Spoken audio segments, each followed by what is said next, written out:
For those who do not know, let me tell you how to send your stories. Just write it down and send it to the given email below. After that, wait for our response.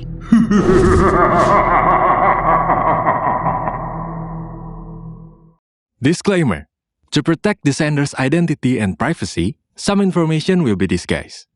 Hopefully, the following story can bring us lessons and entertainment. What's up, dear viewers?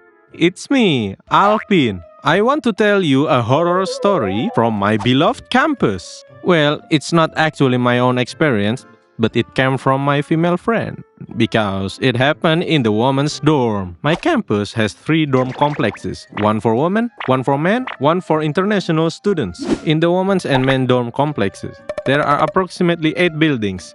But this was back when I was still in the dorms. Now, I think the buildings have developed and multiplied by a lot. Okay, here's the story. It was the second semester of our first year in college. According to her, the atmosphere in the dorm that day was normal. The students came back after their activities, hung out, gossiped, or screamed like crazy because of assignments. So, each dorm consists of 4 floors, and on each floor, there's a central space, a place to hang out. They have tables, chairs like in the hospital, a TV for movie nights with the remote, which is somehow always missing.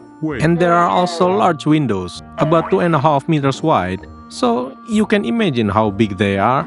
According to my friend, that evening, the women were gathered and chatting in the central room. She didn't really know what they were talking about, because she was studying with her friend.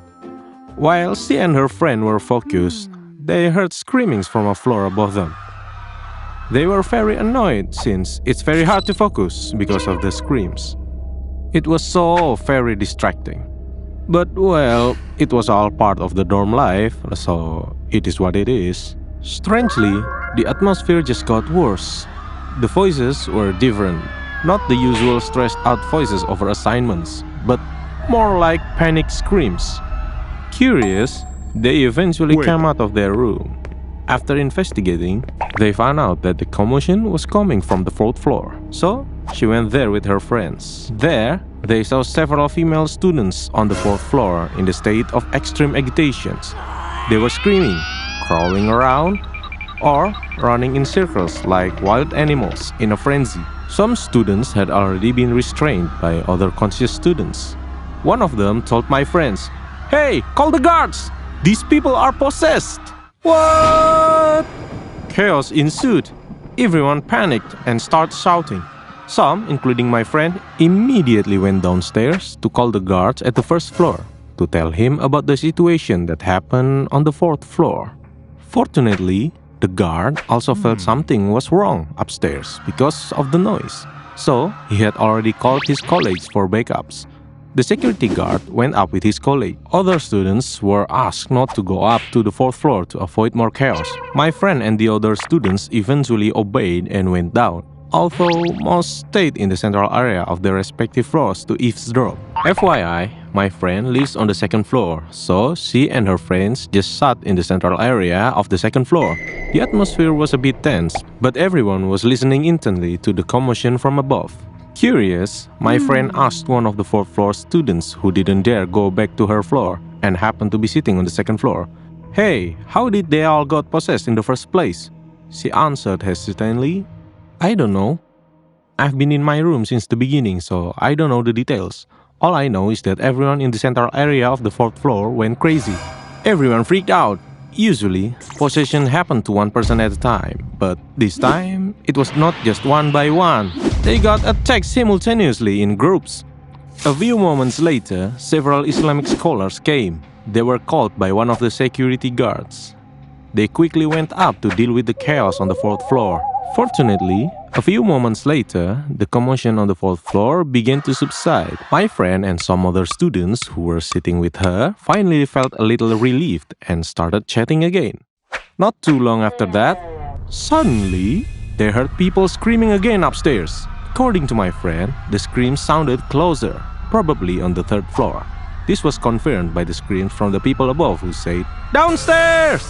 The atmosphere was chaotic again. The students on the third floor were possessed too. The scores went down to 10 to those getting possessed. One of the security guards who was escorting people down scolded the female students sitting on the second floor. She told my friend and the others to go back to their room. People started to panic. Some listened to the security guard's advice and went back to their rooms. But most of them stayed in the central area because they were curious about what was happening upstairs. It was really loud up there, with people screaming. From this point, my friend said her memory got a bit blurry because when she opened her eyes, she realized that she had also been one of the victims of the mass possession that night. The next day, when the situation calmed down, she asked the guard on duty last night.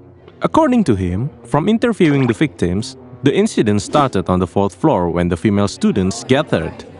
Suddenly, there was a very large hand that slammed against the window. He said that everyone who saw this hand immediately got possessed on the spot.